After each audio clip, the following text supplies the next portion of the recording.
اب چوسنے والا، اس کے صبر کا آج امتحان ہے۔ حضور کے کندھوں پہ کھیلنے والے حسین کا آج امتحان ہے۔ اللہ اکبر۔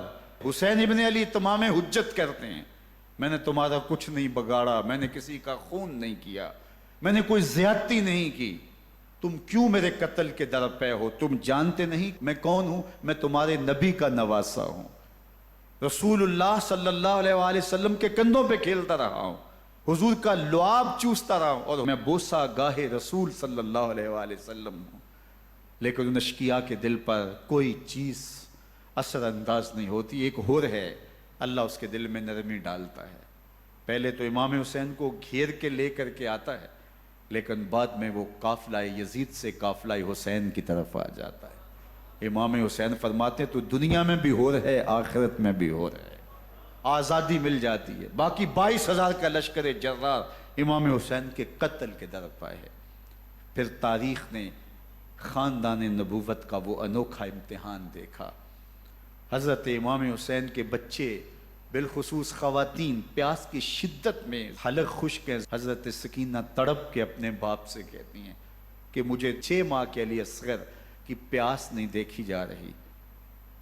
بچے کو ہاتھوں پہ اٹھاتے ہیں اور نہر فرات کے کنارے پہنچ کے فرماتے ہیں اشقیاء سے مخاطب ہو کے، تمہارا معاملہ میرے ساتھ ہے، اس 6 ماہ کے بچے نے تمہارا کچھ نہیں بگاڑا، اور چلو بھر کے اس کا حلق سیراب کرنا چاہتے ہیں۔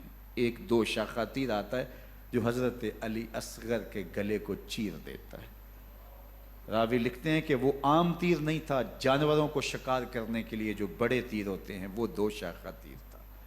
وہ گردن کو کاٹ دیتا ہے، خون بہنے لگتا ہے، گردن لٹک جاتی ہے۔ حضرت امام حسین وہ بہتا ہوا خون اپنے چلو میں لیتے ہیں اور آسمان کی طرف اچھال کے کہتے ہیں مالک حسین کی یہ قربانی بھی قبول فرما۔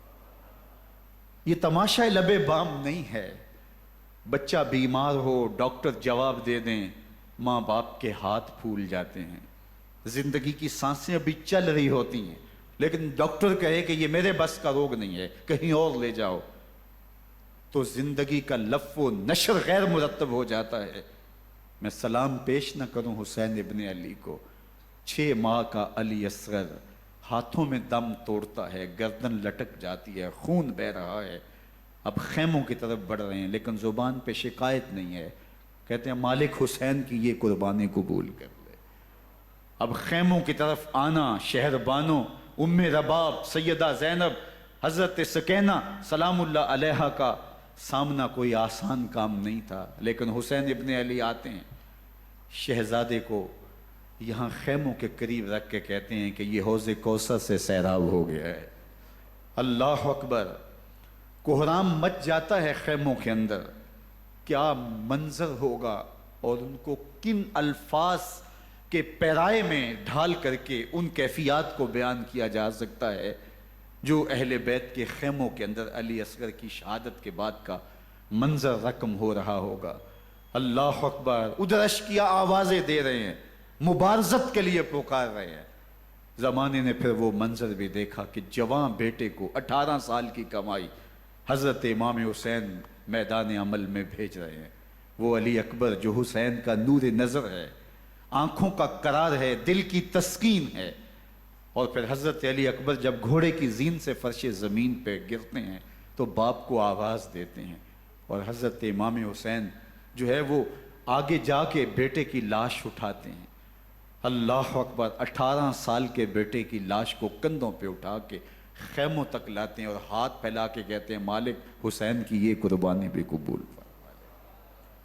کبھی قاسم بن حسن کی لاش اٹھا کے لاتے ہیں، کبھی اون و محمد کی لاشیں اٹھا کے لاتے ہیں، بتیجوں کی، بھانجوں کی، بھائی عباس کے کٹے ہوئے بازو اور زخموں سے چھدا ہوا لاشا۔ کیا کیا قیامتیں تھیں جو اس کربلا کے ایک میدان کے اندر نہیں توڑی گئیں۔ حضرت امام حسین پر دکھ پہ دکھ، تکلیفوں پہ تکلیفیں۔ اب 71 لاشیں اٹھا کے خیموں تک پہنچا چکے، اور ادھر مبارزت کی دعوت دی جا رہی، آؤ میدان عمل میں آؤ، اب دیر کیوں کر رہے ہو۔ رسول اللہ کا حرم، رسول اللہ کی شہزادیاں جو نازوں میں پلی تھیں، وہ کلیاں جو شبنم کا بوجھ بھی گوارا نہیں کر سکتی تھی، آج مصیبتوں کے پہاڑ ٹوٹ گئے۔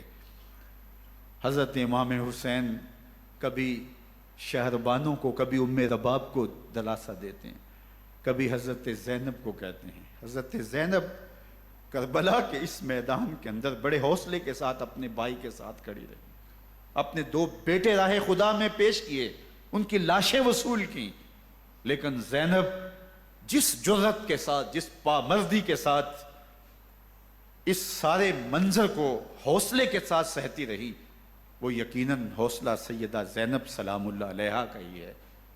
لیکن یہ وہ منظر تھا کہ زینب کا دل بھی ڈول گیا جب حسین ابن علی گھوڑے پہ بیٹھنے لگے اور ان کو گھوڑے میں بٹھانے والا کوئی نہیں تھا، اور جو بھی سوار جاتا پھر واپس اس کی لاش ہی آتی اور حسین ابن علی لے کے آتے۔ آج حسین ابن علی جا رہے ہیں، زندگی کا سارا سرمایہ لٹ رہا ہے، حضرت زینب سلام اللہ علیہا سنبھل نہیں رہی۔ حضرت امام رضی اللہ تعالیٰ عنہ اٹھے اور آپ نے حضرت زینب کو صبر کی تلقین کی اور کہا کہ صبر ہی بہترین ذریعہ ہے اور اللہ کی قربت کا ایک بہترین سبب ہے، اور ان کو صبر کی تلقین کرتے ہوئے فرمایا کہ میرے بعد تم نے اس ذمہ داری کو سنبھالنا ہے اور ان مخدرات اسلام کی، ان شہزادیوں کے پردے کی تم نے حفاظت کرنی ہے۔ اور پھر گھوڑے کی زین کس کے امام حسین لشکر اشقیاء کی طرف بڑھتے ہیں۔ اب خیموں سے سسکیوں کی آواز آ رہی ہے، ان کا سردار، ان کا تاجدار آج سب کو چھوڑ کے کربلا کے میدان کی طرف بڑھ رہا ہے۔ جرم کیا کیا، قصور کیا کیا، اس نے کیا زیادتی کی کہ آج نیزوں اور انیوں کے مقابلے میں 22,000 کا لشکر حضرت امام حسین پہ ٹوٹ پڑتا ہے۔ آپ پھر تمام حجت کرتے ہیں میں نے کسی کو قتل نہیں کیا، خون ناحق نہیں بہایا، میرے خون کے درپے کیوں ہو، اپنی آخرت کیوں برباد کرتے ہو، تم جانتے نہیں میں کون ہوں، میں تمہارے نبی کا نواسا ہوں۔ لیکن ابن زیاد کہتا ہے مقابلے میں آؤ۔ پھر حضرت امام حسین رضی اللہ تعالیٰ عنہ مقابلے میں آتے ہیں، اور جب گھوڑے کو ایڑ لگا کے دشمن اشقیاء پہ ٹوٹتے ہیں تو پھر ایسا منظر ہوتا ہے کہ وہ بھیڑ بکریوں کی طرح آگے بھاگتے ہیں۔ 71 زخم کلیجے پہ لیے شجاعت کا یہ پیکر جب میدان میں آتا ہے، آواز آتی یہ کون ذی وقار ہے، بلا کا شاہ سوار ہے، لباس ہے پھٹا ہوا غبار سے اٹا ہوا، تمام جسم نازنی چدا ہوا کٹا ہوا، یہ نبی کا نور عین ہے، یہ بال یقین حسین ہے، یہ حسین ابن علی ہے رضی اللہ تعالیٰ عنہ۔ پھر چاند بادلوں میں گھر جاتا ہے، شامی غنڈے تیر برساتے ہیں، تلواروں سے آپ کے بدن پر ضربیں لگاتے ہیں اور نیزوں سے آپ کے بدن کو پرو دیتے ہیں۔ جب آپ کا پیراہن بعد میں اتارا گیا تو آپ کے پیراہن میں 122 سوراخ تیروں کے تھے، 33 زخم تلواروں کے اور 34 گھاؤ نیزوں کے تھے۔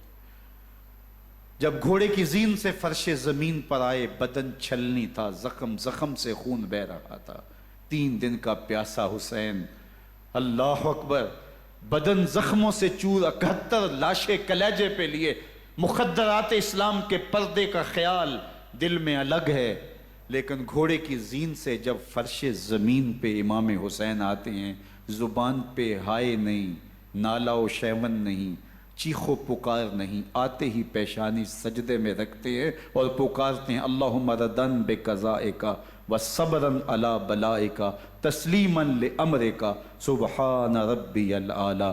مالک گھر لٹا کے، بچے لٹا کے، خاندان سب کچھ قربان کر کے، اپنے بدن کو زخموں سے چھلنی کروا کے، تیروں اور نیزوں کی انیوں سے اپنے آپ کو زخمی کروا کے، تیرے حضور سر جھکا کے یہ اقرار کرتا ہوں کہ حسین تیری تقدیر پہ راضی ہے، مالک تو بھی بتا تو بھی حسین پہ راضی ہوا ہے کہ نہیں ہوا۔ آواز آ رہی ہے اس پیاسے پر علی شیر خدا کو ناز ہے، اس نواسے پر محمد مصطفیٰ کو ناز ہے، اوروں نے بھی سجدے کیے پر اس کا عجب انداز ہے، اس نے وہ سجدہ کیا جس پر خدا کو ناز۔ حسین ابن علی رضی اللہ تعالیٰ عنہ کا سر انور دستے قاتل نے تب کاٹا جب وہ سجدے میں جھکا ہوا تھا۔ یزید نے کہا میں بیعت لوں گا، امام حسین نے کہا کبھی بھی نہیں دوں گا، یہ سر کٹ سکتا ہے جھک نہیں سکتا۔ سر کاٹ کے